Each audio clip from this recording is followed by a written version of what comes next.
G'day mates, it's Doctor here, and today I'm going to go over the top 10 most nostalgic Yu-Gi-Oh cards for me. So, these are cards that have had a personal impact on me on some shape or form, and even if they're not the most popular cards, they're still cards that have a personal connection with me. So, to start it off is Statue of a Wicked, which is a trap card that can be activated when it's destroyed. And as a kid, I thought this just blew me away. Like, a trap card that can be activated when it's destroyed, that is so overpowered. But, well, these days, we have trap cards that can be activated from the field as well as being banished from the graveyard for secondary effects. Like this one I'm using for my Cybers cards. But, yeah, Statue of a Wicked probably isn't too good anymore, but man, this card just blew me away as a kid.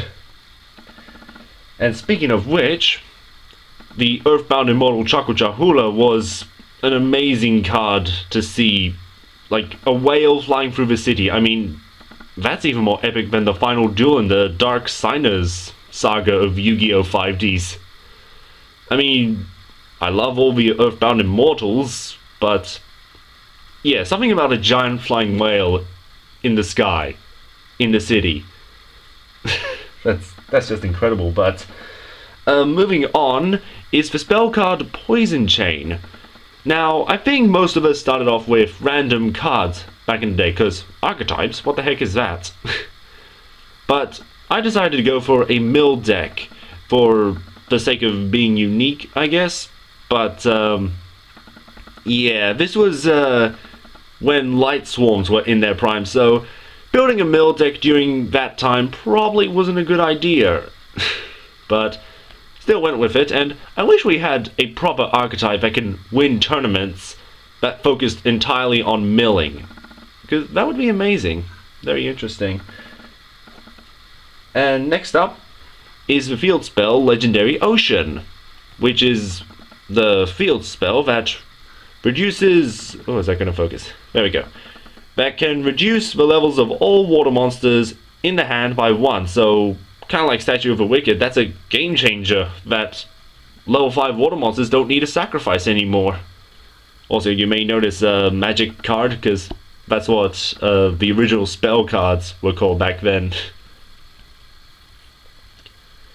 But yeah, I'm glad to see that in recent years there have been support for level 5 or higher water monsters, and I wish we get more cards like this one. And if anyone asks why didn't I have this in my Legendary Ocean deck profile, well, I just didn't have this card back then. So I might have to re-update my my Legendary Ocean deck profile, maybe. But now we have number 30, Acid Golem of Destruction, as well as Shockmaster, and you may notice these cards, please focus, that these cards are from the Shonen Jump promo that was released... come on. Okay, I don't know what's going on, but these cards, you can clearly see they're ultra rares, and that's because they're from the Shonen Jump promo that was released in America. And back then, like, I had legit rare cards that are only released in one country in the world. Well, in English anyway. But yeah, just having legit rare cards, that was incredible. And I used to use Shockmaster to shut down my opponent's Chaos Dragon deck, but well, obviously they had to ban Shockmaster, so probably isn't gonna return anytime at all. But oh man, just having those cards back then was an amazing feeling. Now the next card is a monster called Bitelin, and this is a card that's definitely never talked about or even brought up, but some kids back in the day might been gambling with some friends, like, if I win, then I get to take a card from you and add it to my collection. And Bitelin is a reminder of those days when you used to gamble, and obviously got schools to ban Yu-Gi-Oh cards so no one could play Yu-Gi-Oh at school anymore.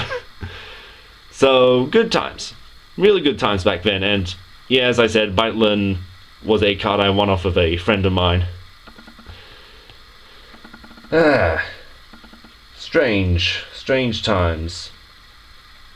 And now, a fairly obvious card that I'm sure we'll recognize is Slifer the Sky Dragon, the best Egyptian god card. And the funny thing is, I was introduced to GX first, and then when I went to a video shop, I got a Clash of the Colosseums DVD. And keep in mind, only saw GX at the time, never saw Yugi or Kaiba or Joey, and just watching Clash of the Colosseum, literally the second last battle in the Battle City arc, I had no idea what was going on, but it was amazing seeing this card in action. And in case you're wondering why this card looks a little weird, it's a fake.